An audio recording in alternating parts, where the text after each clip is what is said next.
সর্বনাশ ভাই সাবধানে সাবধানে কিন্তু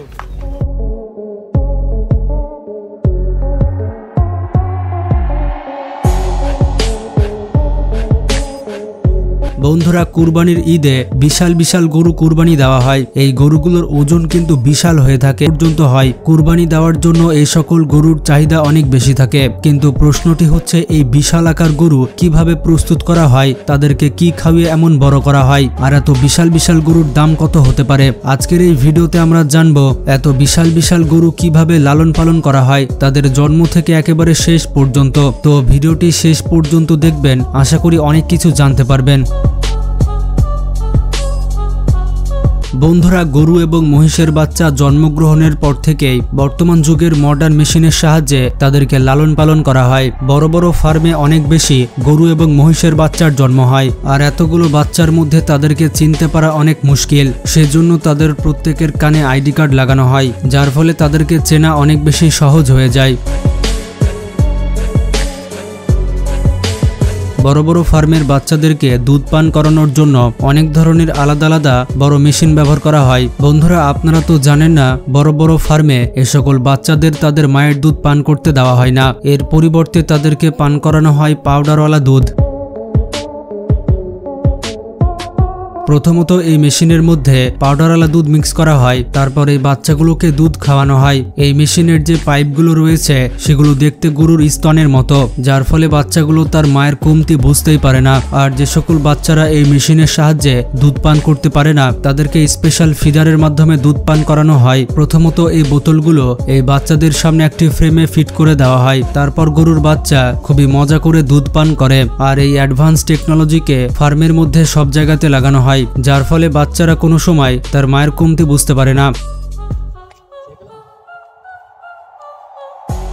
তাছাড়া বাচ্চাদের লালন পালন অনেক সহজ হয়ে যায়। কিন্তু বন্ধুরা এভাবে কি গরু পালন করা উচিত? আপনার কি মনে হয় কমেন্ট করে জানাবেন। যখন গরুর বাচ্চা একটু বড় হয়ে যায় তখন ফার্মের মধ্যে বাচ্চাদের পায়ের নিচে অনেকগুলো এভাবে খড় দেওয়া হয়। এই পোয়ালগুলো দেওয়ার কারণে বাচ্চাগুলো অনেক আরাম পায়। এবার যখন বাচ্চাগুলোকে ওষুধ খাওয়ানোর প্রয়োজন হয় তখন ওষুধগুলো আলাদা টেকনোলজি ব্যবহার করে খাওয়ানো হয়, তাদেরকে এইরকম ইনজেকশনের মাধ্যমে খাওয়ানো হয়। তাছাড়া দেখতেই পাচ্ছেন এইরকম মডার্ন টেকনোলজির মাধ্যমে খাওয়ানো হয়। এভাবে সম্পূর্ণ ঔষধ গরুর পেটে চলে যায়। তারপর যখন এই বাছুর একটু বড় হয়ে যায়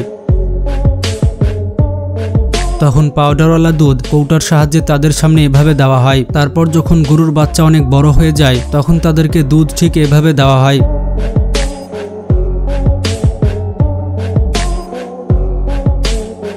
কিছু কিছু প্রজাতির গরু রয়েছে যাদের গায়ের লোম অনেক বেশি বড় হয়, তো তাদের চুলগুলো পেছন থেকে এভাবে কেটে দেওয়া হয়। এভাবে গরু এবং মহিষের পরিষ্কার পরিচ্ছন্নতার উপরে ভালো মতো নজর রাখা হয়। যখন ফার্মে অনেকগুলো গরু থাকে তখন সেখানে গোবর তো হবেই, তো সেই সকল ফার্ম থেকে গোবর পরিষ্কার করার জন্য এইরকম মডার্ন টেকনোলজি ব্যবহার করা হয়। এই টেকনোলজি সমস্ত গোবরকে এক জায়গায় করে একটি নালি দিয়ে বের করে দেয়। এই রোবোটিক মেশিনকে একটি রিমোটের মাধ্যমে কন্ট্রোল করা যায়। সত্যি এইরকম টেকনোলজি চমৎকার।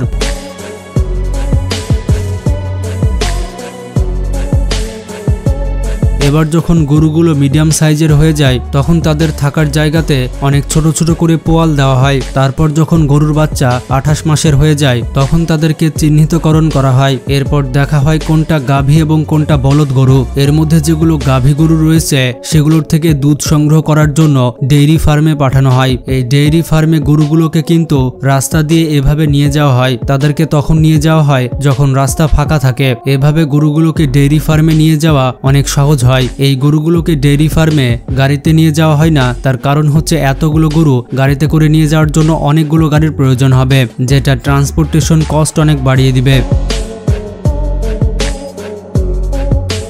এই ডেইরি ফার্ম এমন জায়গাতে করা হয় যেখানে আশেপাশে অনেক বেশি ফাঁকা জায়গা থাকে এবং ছোট ছোট জঙ্গল থাকে। এই জমিতে গরুর খাবারের জন্য অনেক ধরনের ঘাস চাষ করা হয়, যেমন জোয়ার, বাজরা, অস্ট্রেলিয়ান গ্রাস, এই ধরনের ঘাস চাষ করা হয়। গাভীগুলোকে সকাল, দুপুর এবং বিকাল 3 বেলাতে খাবার দেওয়া হয়। দেখতেই পাচ্ছেন মডার্ন টেকনোলজি ব্যবহার করে গরুগুলোকে খাবার দেওয়া হচ্ছে। এই ঘাসগুলো পাশে থাকা জমিতে মডার্ন মেশিনের সাহায্যে সংগ্রহ করা হয়। এই মেশিন কিন্তু নিজে থেকে ঘাস কাটতে পারে এবং তাজা ঘাস এরকম ট্রলিতে ভর্তি করে নেয়। তারপর মেশিন এই তাজা ঘাসগুলো ফার্মে নিয়ে এসে গরুর সামনে দিয়ে দেয়, আর এভাবে গাভীগুলো ঠিক সময়ে তাজা তাজা ঘাস খেতে পারে। তাছাড়া এই মেশিনটি শুধুমাত্র একজন মানুষই কন্ট্রোল করতে পারে। আর বন্ধুরা, দিনে একবার করে এই গাভীগুলোকে ফাঁকা মাঠে ছেড়ে দেওয়া হয়, যার কারণে তারা খুশি হয়ে অনেক বেশি পরিমাণে দুধ দিয়ে থাকে। তারপর যখন দিনের শেষে এগুলো মাঠে চড়া শেষ হয়ে যায়, তখন সেগুলোকে মডার্ন মেশিনের সাহায্যে এভাবে নিয়ে আসা হয়। এই মেশিনটি প্রত্যেকটি গরুকে ধরে এভাবে ফার্মে নিয়ে আসে। সত্যি বন্ধুরা, অসাধারণ টেকনোলজি। আর যখন প্রাণীর সংখ্যা অনেক বেশি হয়, তখন তাদেরকে এই টেকনোলজি ব্যবহার করে ধরা হয়। এখানে গরুগুলো খাবারের লোভে আসে এবং আটকে যায়। তারপর গরুগুলোকে এভাবে ট্রলিতে তোলা হয় এবং আবার ফার্মে পৌঁছে দেওয়া হয়।